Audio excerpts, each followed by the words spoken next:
Bangunan tradisional Melayu bukan hanya sekedar tempat tinggal, melainkan dapat dikatakan sebagai simbol kebersamaan, tempat bermusyawarah, berketurunan, dan perlindungan bagi siapa saja yang memerlukannya. Arsitektur Melayu dikenal melalui tipologi-tipologi yang mencerminkan kebiasaan, nilai budaya, dan kondisi geografis Provinsi Riau.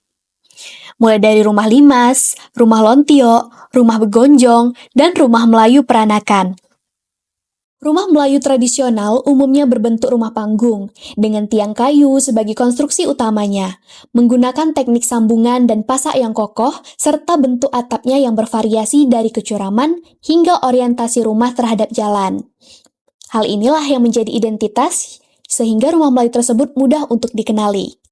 Rumah panggung tidak hanya menjadi ciri khas, tetapi juga solusi arsitektural yang responsif terhadap iklim tropis dan lokasi di tepian air. Susunan ruangnya pun beragam, mulai dari selang depan, serambi, hingga dapur, menciptakan harmoni fungsi yang tetap terjaga meski berbeda lokasi.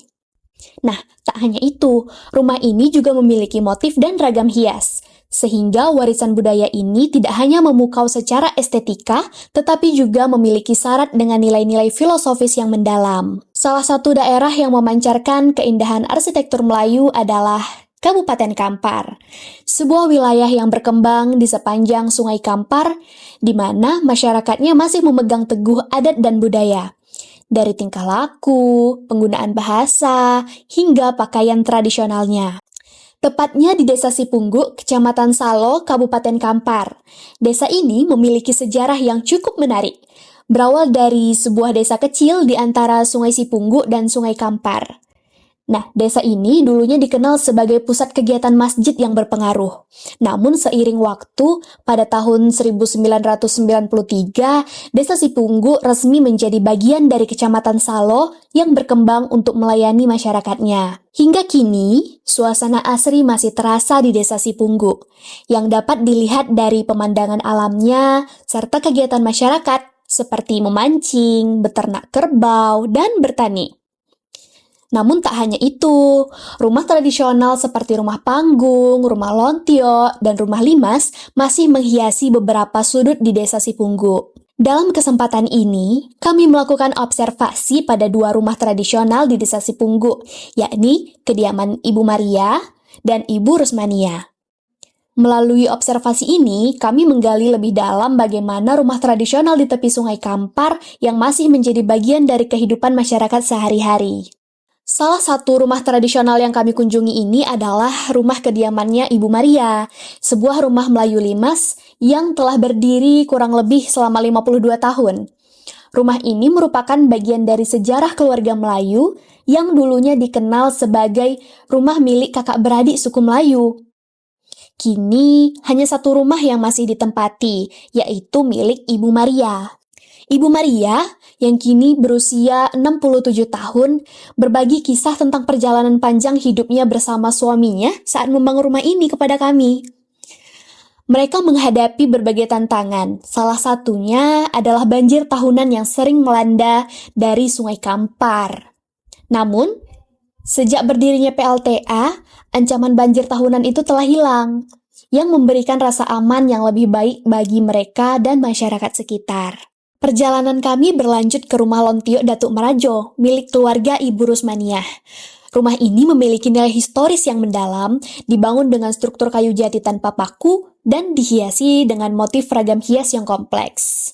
Rumah Lontio ini terakhir kali ditempati sekitar 10 tahun lalu. Meski eksteriornya masih relatif utuh, kondisi interiornya memperlihatkan tanda-tanda pelapukan, terutama pada bagian lantai dan plafon. Dalam wawancara, Ibu Rusmaniah mengisahkan bahwa rumah ini awalnya merupakan kediaman Datuk Marajo, sebagaimana terlihat dari ukurannya yang luas serta detail arsitekturnya yang rumit. Awalnya, rumah ini hanya berbentuk lontio, namun karena kebutuhan ruang yang meningkat, bagian belakang rumah diperluas serta penambahan penggunaan atap limas. Di bagian depan rumah terdapat selang depan yang dilengkapi dengan tangga menuju serambi.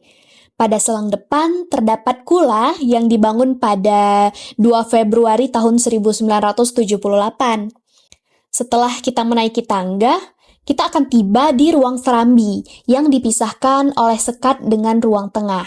Di ruang tengah terdapat tangga yang mengarah ke loteng, yang dulunya digunakan sebagai tempat penyimpanan padi, serta terdapat lorong yang menghubungkan bagian rumah Lontio dengan rumah Limas, termasuk kamar tidur, dapur, dan area belakang. Pada bagian paling belakang terdapat sumur yang dikelilingi dinding batas setinggi 2 meter sebagai pembatasnya. Dinding rumah Lontio didominasi oleh kayu yang disusun secara vertikal dan juga horizontal. Pada bagian sudut rumah, ukiran kayu membentuk lengkungan yang khas. Sebaliknya, dinding bagian rumah Limas disusun horizontal di sisi eksterior, sedangkan partisi dalamnya disusun secara vertikal. Atap rumah ini menggabungkan dua gaya atap.